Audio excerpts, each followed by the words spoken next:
अक्सर ऐसा देखा गया है जब भी कभी कोई गवर्नमेंट जॉब की तैयारी कर रहा हो या कोई गवर्नमेंट एम्प्लॉय हो जो कि ऑलरेडी जॉब में हो,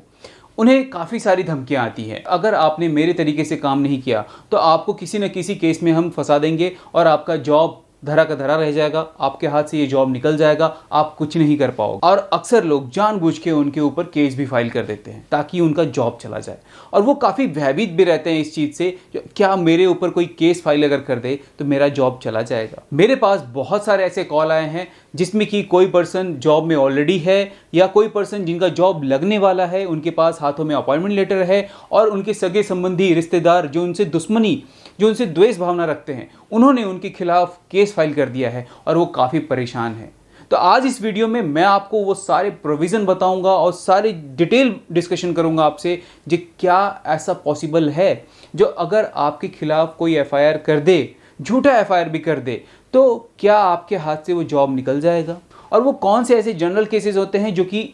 इन मामलों में बनाए जाते हैं, वो कौन से ऐसे सेक्शन होते हैं जो कि जनरली एफआईआर के अंदर मेंशन कराया जाता है, वो सारी बातें आज इस वीडियो के अंदर हम डिस्कस करेंगे। आप इस वीडियो को लास्ट तक देखना जिससे कि वो सारे प्रोविजन आपको क्लियर हो पाए, आप वो सारी जानकारियां अपने पास रख पाओ। Hello everyone, welcome to my channel लेक्स कॉटरी। मैं हूं आपका एडवोकेट कैलाश आज की नई लीगल ज्ञान में। और हाँ, अगर ये वीडियो आपको पसंद आए तो इसे लाइक करना, दूसरों को भी शेयर करना, और अगर आप चैनल पे नए हो तो आप चैनल को सब्सक्राइब करना, बिकॉज आपका एक लाइक और एक सब्सक्रिप्शन मुझे सपोर्ट करता है, मोटिवेट करता है ताकि मैं और भी वीडियो बनाऊं आपके लिए। कंडीशन ये था जो उनके पास ऑलरेडी अपॉइंटमेंट लेटर आ चुका था और किसी रिश्तेदार या किसी आस पड़ोस वाले से झड़प होने के चलते उनके ऊपर भी एफआईआर दर्ज कर दिया गया था ग्रुप में। मतलब ग्रुप में उनका भी नाम था, जो उन्होंने भी किसी तरह से मारपीट किया या चोरी चकारी की या किसी भी तरह से उन पे गलत इल्ज़ाम लगा करके और उनके खिलाफ एफआईआर दर्ज कर दिया गया। तो जनरल वे में आपको मैं बता दूं, जो अगर किसी ने आपके खिलाफ कोई भी सिविल मैटर में आपके खिलाफ कोई केस फाइल करता है तो तब जब तक कोर्ट ने जब तक डिसीजन दे करके या अपनी जजमेंट सुना करके ये कंफर्म नहीं किया जो आप दोषी हो, तब तक आपकी जॉब पे कोई इफेक्ट नहीं आएगा। पर्सन के खिलाफ ऑलरेडी कोई केस चल रहा हो और उस केस में सुनवाई हो रहा हो या अभी तक कोर्ट का डिसीजन ना आया हो उसके अंदर, जो वो बेगुनाह है या कसूरवार है या अपराधी है, किसी भी तरह से ये कंफर्म नहीं हुआ है, तो अगर वो गवर्नमेंट जॉब में जाना चाहते हैं, अगर वो गवर्नमेंट जॉब के लिए अप्लाई कर रहे हैं, तो जो भी एप्लीकेशन वो फिलअप करें, अगर उसमें किसी भी तरह से वहाँ पे कंडीशन लिखा हुआ है जो आपके खिलाफ एफआईआर दर्ज है या नहीं है, तो आपको उसे फिलअप करना है और उसमें जेन्युइन चीज़ें मेंशन करना है। ऐसा नहीं जो आप कोई भी चीज़, कोई भी पर्टिकुलर एक स्टेटमेंट को आपको छुपाना है, बिकॉज अगर आप किसी भी स्टेटमेंट को छुपाते हो तो आने वाले टाइम में हो सकता है कि जब आपके खिलाफ सर्च किया जाए, आपके खिलाफ जो भी वेरिफिकेशन हो, और वेरिफिकेशन करने के लिए जो भी लोकल थाने में आप जहां भी रहते हो वहां पे आए कोई वेरिफिकेशन करने के लिए और आपके नाम से कोई ना कोई केस निकल के आ जाए, उस कंडीशन में आपके साथ प्रॉब्लम हो सकता है। इसलिए जब भी कभी आप अपना फॉर्म फिलअप करें तो उसमें सारी डिटेल मेंशन करें, या अपॉइंटमेंट लेटर आने के बाद भी अगर कोई आप फॉर्म फिलअप कर रहे हो, कोई डिक्लेरेशन फाइल कर रहे हो, उसमें अगर कंडीशन दे रखा है, उसमें अगर पॉइंट दे रखा है जो आपको मेंशन करना है, तो आप उसमें भी मेंशन करो, क्योंकि जब भी वेरिफिकेशन होगा तो आपका पॉइंट भी देखा जाएगा जो आप उसमें मेंशन किए हो या नहीं किए हो। अगर आपने कर रखा है तो कोई प्रॉब्लम नहीं। इसमें एक थर्ड कंडीशन भी अप्लाई होता है, जो मान लीजिए किसी के खिलाफ पहले से कभी कोई केस दायर किया गया था और उसमें पूरी सुनवाई भी हो चुकी है और जो भी पर्सन था, जो भी एक्यूज्ड उनको बताया गया, उसमें वो निर्दोष साबित हुए, उसमें वो गुनहगार नहीं है। अब वो केस तो एफआईआर में मेंशन किया गया है। अब मान लीजिए उन्होंने कोई गवर्नमेंट जॉब की तैयारी कर रहे थे, गवर्नमेंट जॉब में उनका हो गया सिलेक्शन, अपॉइंटमेंट लेटर उनको मिल गया, अब वो गवर्नमेंट जॉब में जाने वाले हैं, लेकिन उससे पहले वेरिफिकेशन हुआ और वेरिफिकेशन करने जब आया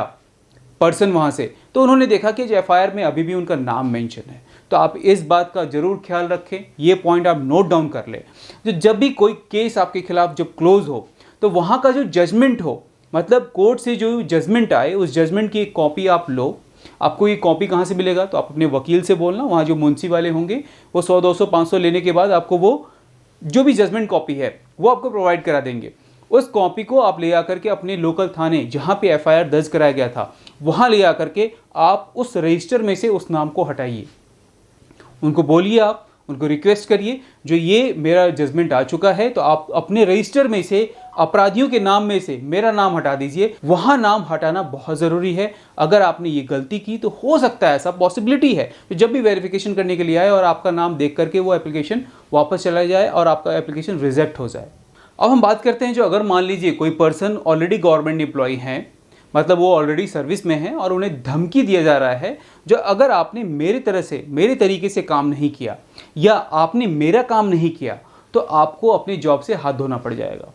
आपको जॉब से निकलवा दिया जाएगा। किसी भी कंडीशन में आपके ऊपर एफआईआर करके, आपके खिलाफ केस फाइल करके आपको मैं किसी भी तरह से जॉब से निकलवा दूंगा, इस तरह की धमकियां आ रही। अगर आपके खिलाफ कोई झूठा एफआईआर कर रहा है तो आप ये भी ध्यान रखें कि ये एक आपराधिक मामला है, उसके खिलाफ भी आप केस फाइल कर सकते हो और उसके खिलाफ भी एक्शन हो सकता है। अगर आपने इस तरह की जानकारियां नहीं लिया है तो मैंने प्रीवियस वीडियो में पूरा कॉन्सेप्ट समझाया हुआ है। जो एफआईआर कोई अगर आपके खिलाफ दर्ज कर दे तो आप कैसे उस पर एक्शन ले सकते हो और क्या सज़ा के प्रावधान हो सकते हैं। अगर आपने वो वीडियो नहीं देखा है तो मैं अपने आई बटन में उसका लिंक दे दूंगा, आप उस वीडियो को जाकर के जरूर देखना। और ये सारे वीडियो मैं इसलिए बनाता हूं ताकि आपका कॉन्सेप्ट क्लियर हो। देखिए, इसमें जो जनरल केसेस जो बनते हैं वो आपका 107 सीआरपीसी की धारा 107 और सीआरपीसी की धारा 116 और इसी में सीआरपीसी की धारा 151, ये 3 ऐसे सेक्शन हैं जिसमें कि वो जनरल केस बन सकते हैं। और इन सेक्शनों में क्या होता है, जो अगर मान लीजिए किसी ने आपके खिलाफ एफआईआर दर्ज कराया और इन सेक्शनों का यूज़ किया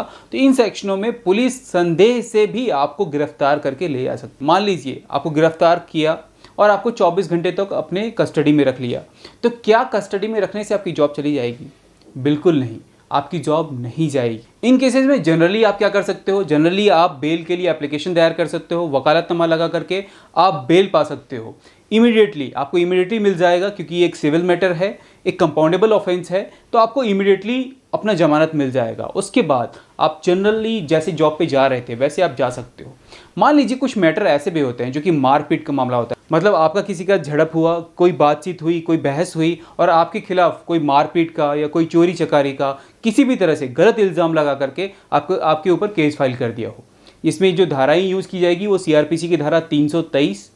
सीआरपीसी की धारा 341 और अगर मान लीजिए आपकी वाइफ ने दहेज प्रताड़ना के लिए आपके ऊपर केस फाइल कर दिया हो जिसमें कि सीआरपीसी की धारा 398A के तहत आपके ऊपर दहेज प्रताड़ना का केस फाइल कर दिया गया है, तो इन केसेस में क्या होगा, क्योंकि आप एक गवर्नमेंट एम्प्लॉय हैं तो गवर्नमेंटल जो भी इंक्वायरी होगी उसके तहत हो सकता है जो इनिशियल टाइम में आपको सस्पेंड कर दिया जाए या आपकी सैलरी को हाफ कर दिया जाए। और जब तक केस चलता है तब तक आपको सस्पेंड ही रहना पड़े या पॉसिबल है जो कुछ टाइम पीरियड के लिए आपको सस्पेंड कर दिया जाएगा। और जब कभी भी आपका जो भी जजमेंट है उस केस के अंदर अगर जजमेंट आ जाता है तो अगर आप एक बेगुनाह साबित होते हो तो फिर से आप अपना जॉब कंटिन्यू कर सकते हो और जो भी बकाया पेमेंट है जो कि 50% डिडक्ट होकर आपको मिल रहा था वो सारे अमाउंट आपको मिल जाते हैं। ये थे कुछ लीगल टर्म और कुछ लीगल ज्ञान। अगर आपको ये वीडियो अच्छा लगा तो आप इसे लाइक करना, दूसरों को भी शेयर करना और अगर कोई पॉइंट रह गया हो जो आपको पूछना हो तो आप मुझे कमेंट करके भी पूछ सकते हो, साथ में आप मुझे व्हाट्सएप भी कर सकते हो। और हाँ, अगर आप चैनल पे नए हो तो चैनल को सब्सक्राइब करना ताकि आगे आने वाले वीडियो जितने भी हों वो आप तक ईजिली पहुँच पाए। Thank you so much. जय हिंद, जय भारत।